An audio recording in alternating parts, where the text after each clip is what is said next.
Okay, in this video, I want to talk about how we meter a double-acting cylinder on both extension and retraction. So this is going to be metered out in both directions, and some of the things we can tell right away that this is going to be metered out is if the arrow on the check valve is pointing away from the cylinder, which this is here.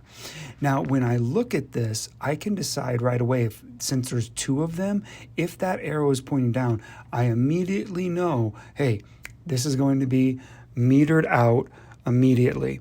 So I'm going to come here and let's go ahead and take a look at how this runs. I hit the start button, scoop my face out of the way.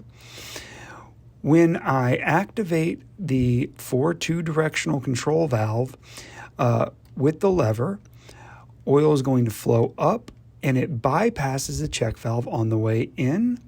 All the oil out here, though, cannot get through the check valve, and it's being forced to be metered as it exits the cylinder on its way out. So on extension, this is the output, and the oil is getting metered through the flow control valve. So the action of controlling the flow or reducing the flow is referred to as metering. So when I go to retract it, oil flows up through here through the bypass check valve.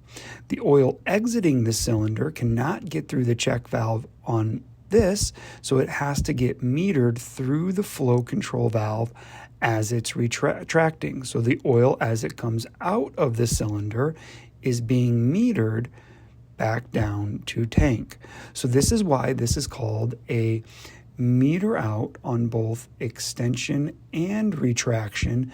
Okay, so again, let me just emphasize, when the arrows are both pointing away from the cylinder, no matter what direction it's drawn, this is going to be a meter out on both extension and retraction. Another way of saying that would be this is going to be metered out in both directions.